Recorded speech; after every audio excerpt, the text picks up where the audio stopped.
Hello guys, आज electrical info में जो हमारा टॉपिक है how to calculate current in neutral के न्यूट्रल वायर में हम करंट को कैसे कैलकुलेट कर सकते हैं।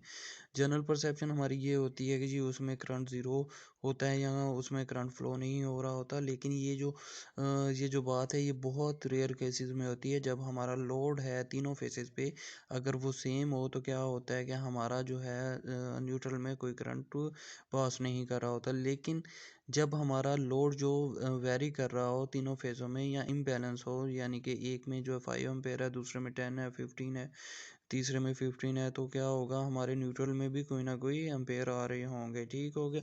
ये मैंने एक डिस्ट्रीब्यूशन ट्रांसफार्मर बनाया हुआ है जो हमारे गलियों वगैरह में लगा होता है। एक तरफ उसके डेल्टा कनेक्शन होता है, दूसरी तरफ स्टार स्टार से हमारी 4 वायर आ रही हो रही होती हैं, 3 फेजेस की और एक न्यूट्रल की। ठीक हो गया।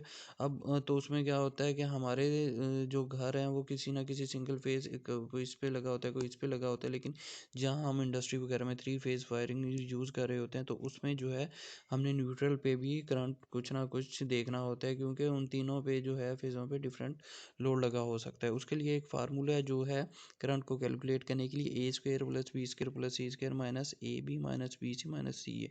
ठीक है। इसमें ABC जो है वो फेज़ तीनों फेज़ों को हमने दिया हुआ है नाम। ए जो है वो रेड है, बी जो है येलो है और सी जो है वो हमारे पास ब्लू है। ठीक है। अब तो हम दो दो केसेस देख लेते हैं, दोनों दोनों में कि ये कितनी कैलकुलेशन होगी और हमारा करंट क्या होगा न्यूट्रल में।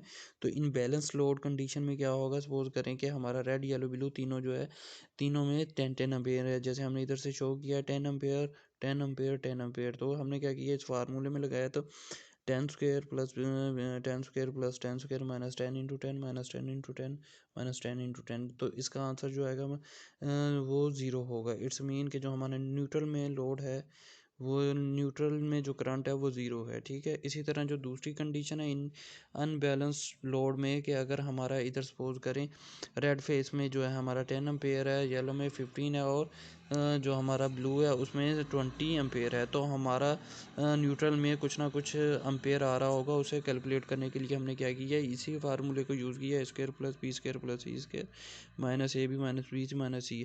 तो इसमें हमने 10² + 15² और 20² और इसी तरह फार्मूले को कंप्लीट किया, तो हमारे पास जो आंसर आ रहा है वो 75 आ रहा है। तो 75 का जब हम स्क्वायर रूल लेंगे तो हमारे पास 8.66 एम्पेयर आ रहे होंगे, यानी कि ये एम्पेयर होंगे। तो 8.66 एम्पेयर जो है हमारे न्यूट्रल में हों।